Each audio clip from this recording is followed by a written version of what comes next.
Hi everyone, my name's Emma and welcome to Tiny Desk Knitting. Today's episode is going to be about pattern reference books for Fair Isle knitting. So this is not necessarily books of patterns themselves, although some of the books have patterns included. They're books about the history, the use of color, use of patterning, like history of the oxo motifs, and some of them have their own graphs.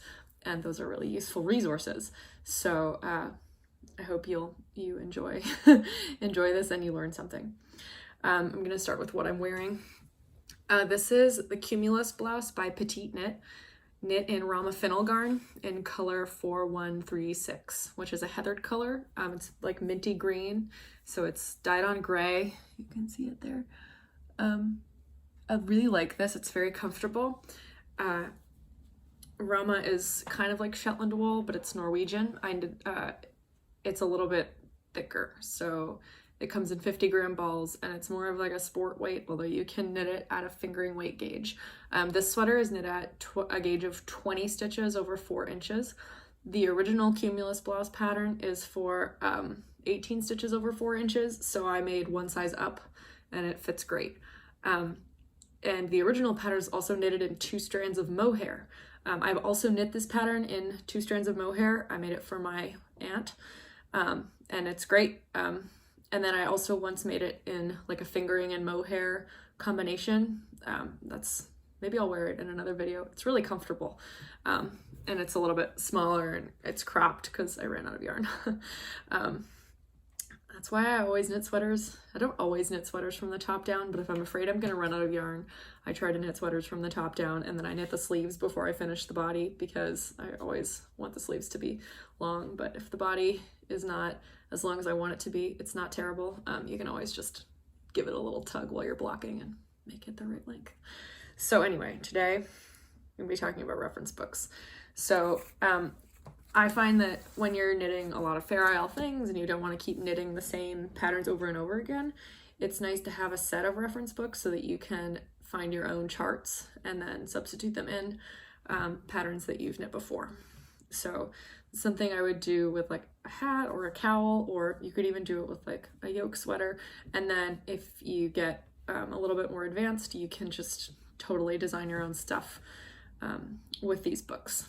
So the first one is, I find this one the most useful. I showed this in my intro video too. This is called The Complete Book of Traditional Fair Isle Knitting by Sheila McGregor. It was first published in the early 1980s. So I think this is the oldest one I have. So all of these books have a lot of basic information, like the history of Fair Isle knitting and Shetland, description of why the origins of Fair Isle knitting are mysterious. Like nobody really knows why the patterns and colors were brought to Fair Isle and Shetland, but there's a lot of interesting theories. Some of them are weirder than others. You can enjoy reading about them in these books.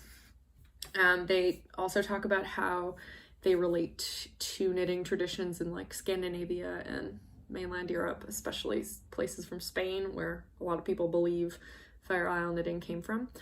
Shetland and Fair Isle used to not be so remote because people were getting everywhere by water, so it was like a stop for boats on the way to other places.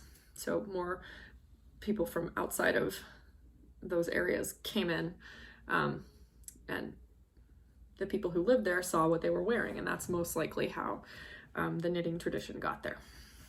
But nobody knows exactly who or what inspired it.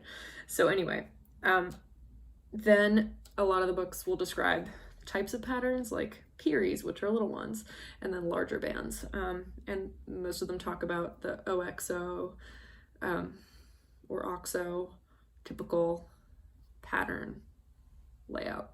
So like the way that the band makes the OXO shapes, and sometimes they're more stylized and they're harder to see, but most of Fair Isle patterns have an OXO somewhere in them.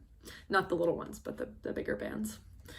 So Sheila McGregor goes on to talk specifically in her book about design techniques and color, although she doesn't really use color photographs like most of her. This book is from the 80s. I got it used from like thrift books. I don't even know if it's still in print, but you can definitely find it. Again, there's a lot of charts. Yeah. So interesting information about panel jerseys, ganzis, the lumber method. Lumber is like, it's a garment with a front opening. Here's some pictures. She talks also about like math and how to create your own. There's some color pictures. She has some color photographs, so you can see. Most of them are pictures from museums. Something about knitting techniques. Most of the books also have a section about knitting techniques, like, are you knitting on double-pointed needles or on a circular needle? Because in Shetland knitting historically, and actually in modern Shetland, most knitters use a knitting belt, which is like this. I don't have one because I use circular needles, but it's like a belt that you put on, I guess, the right side of your waist, and it's like this round thing. I'll link to it in the show notes. Maybe I'll just put a picture of it in the show notes. And it's like full of horsehair, and it has holes in it, so you stick your long, really long double-pointed needle into it, and it holds it steady so you can knit while you walk, which is cool. So that's fun. But the most interesting thing that I find about this book is that it has like 70 pages of charts and graphs.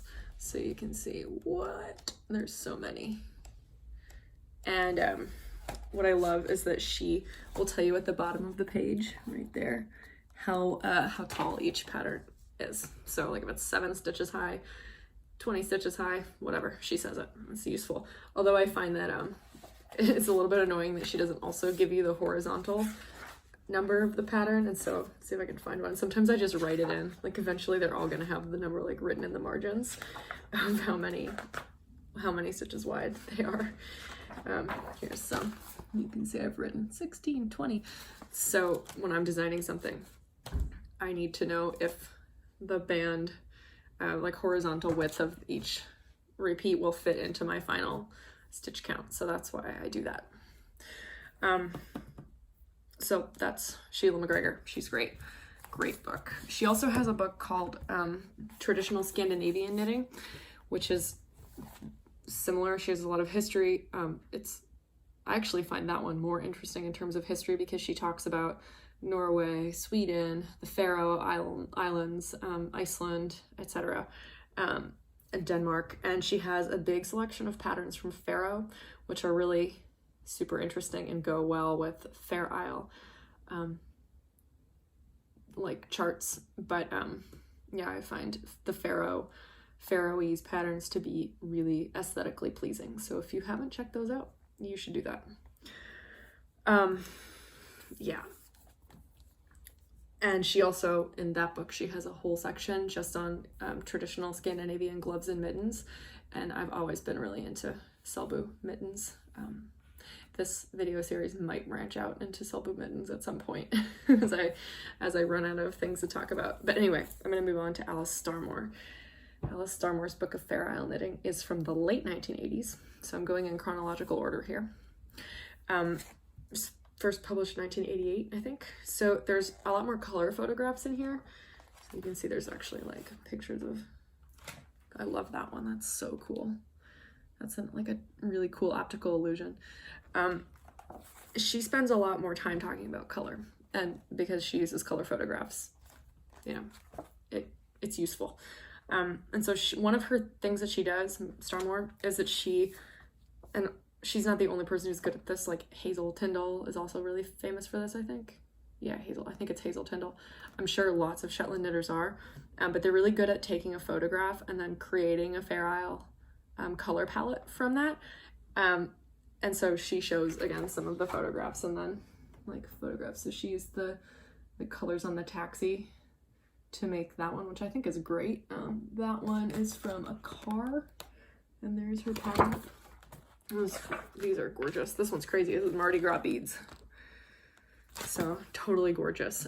If you follow the Wool Brokers on Instagram, which is the Instagram account for Jameson and Smith, they post like once a week a picture like that's been taken in Shetland somewhere, and then next to it they'll post a bunch of colors of their 2-ply jumper weight yarn that they think fits the color palette of the picture.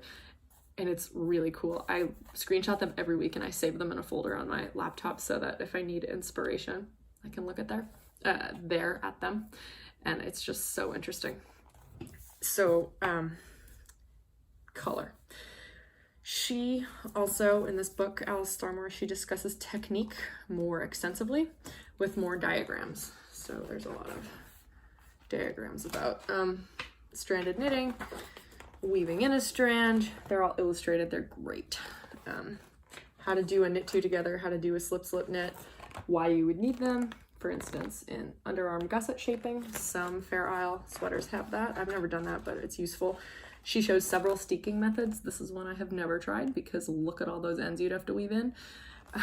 It's where you, like, instead of making a steek, you just wrap the yarn like 9 or 10 times around the needle in every round, or like sometimes both of the yarns if you're doing a 2-color row, and then you cut them open and they don't, like, you know, unravel because the yarn's so long, but you have to weave in all those ends, and I just cannot imagine doing that. It would take forever.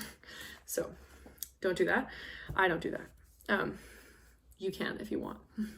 So after all of this, and she has a section on the actual patterns too. There's like some pages, not nearly as many as Sheila McGregor, but she does include a lot of patterns here.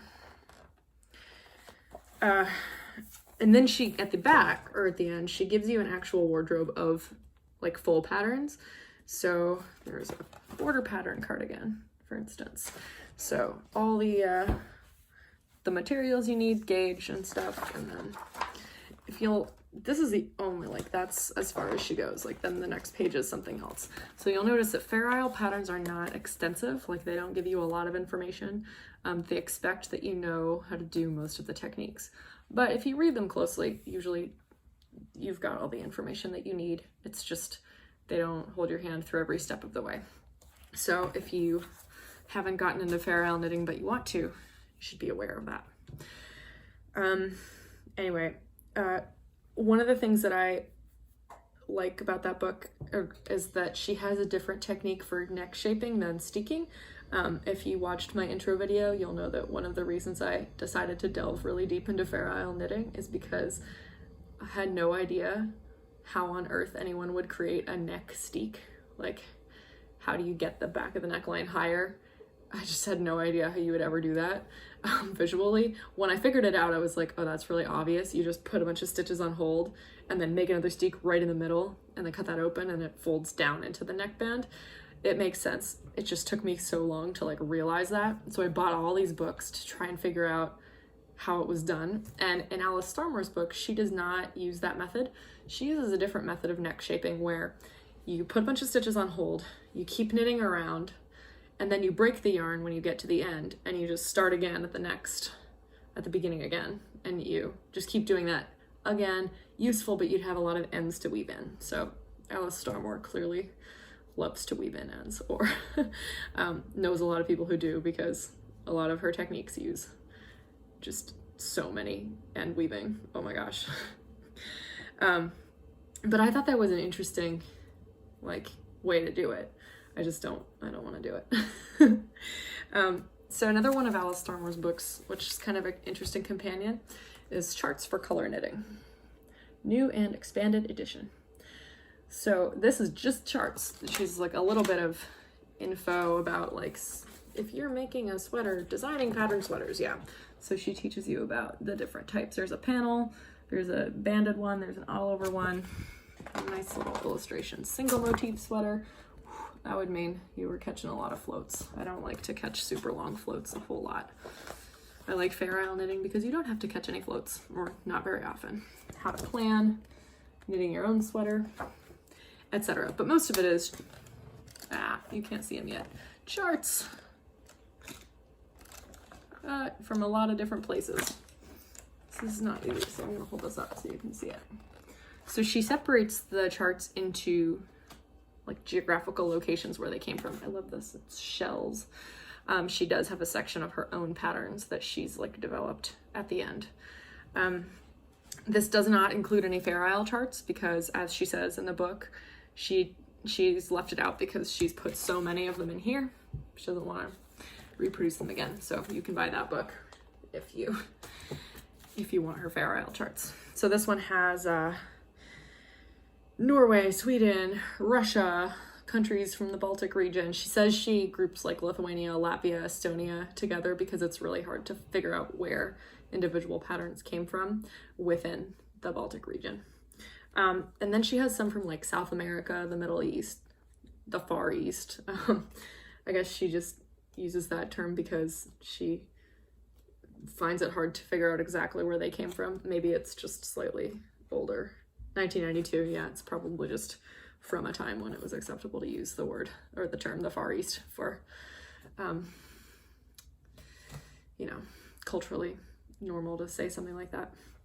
I wouldn't expect to see that in a book published today. Anyway, so, but a lot of the traditions, like a lot of the places she gets her charts don't have necessarily stranded hand knitting traditions. So she takes the patterns from like embroidery, which is really cool. I really like that. And if you like to design color work pieces, or you want to see what kind of patterns come from different places, you should definitely check out this book. It's awesome. And it's not very expensive. You can get it like on Amazon for, I don't know, $11. Although I don't love to promote Amazon. Okay, so the last book I have here is The Art of Fair Isle Knitting, History, Techniques, and Color Patterns by Anne Feitelson. This is the youngest book of this series. It's from 1996,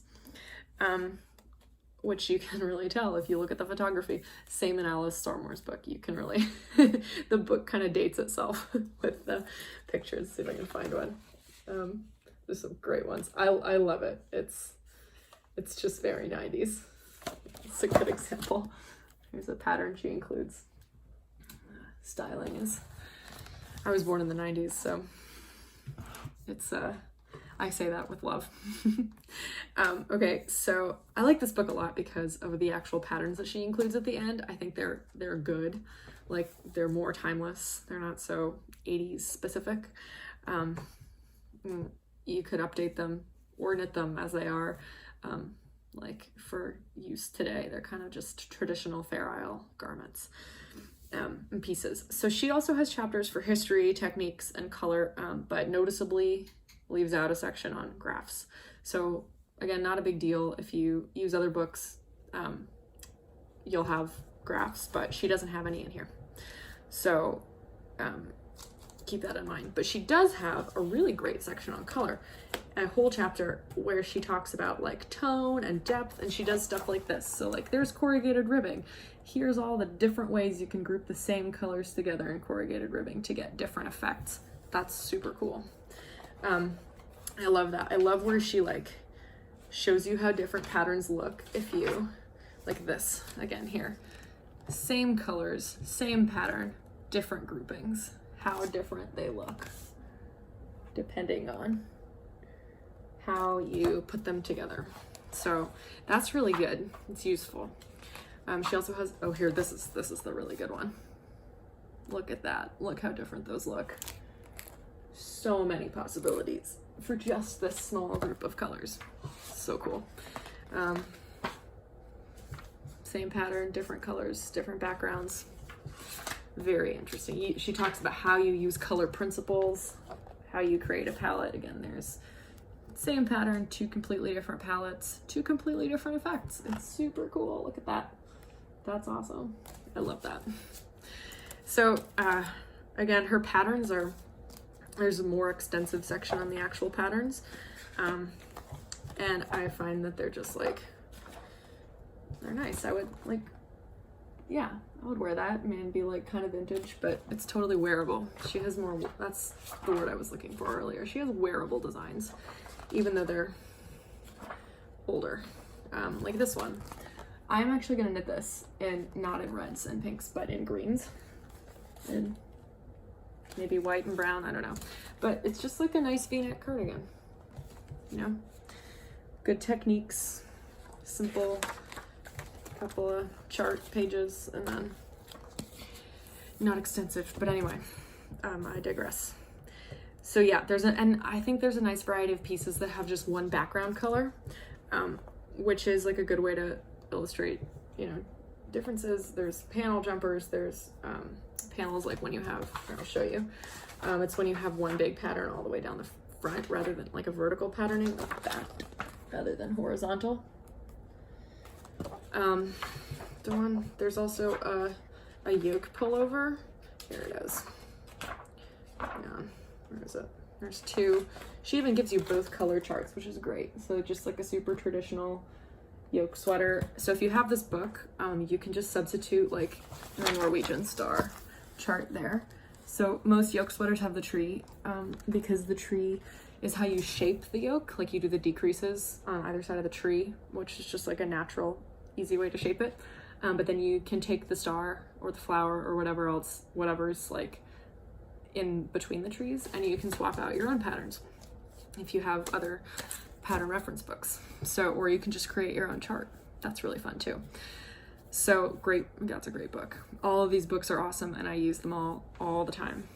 Sometimes I'm like, oh, I just want to look at all those patterns again, and I'll pick up McGregor and just flip through the grids, and I'm like, oh yeah, this is great.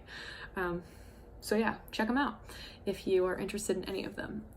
You can always find them used. Amazon thrift books, Abe books, great places to get them. So I hope that you learned something from that, or you found a book you might want to get. And thanks for joining me. This has been Tiny Desk Knitting.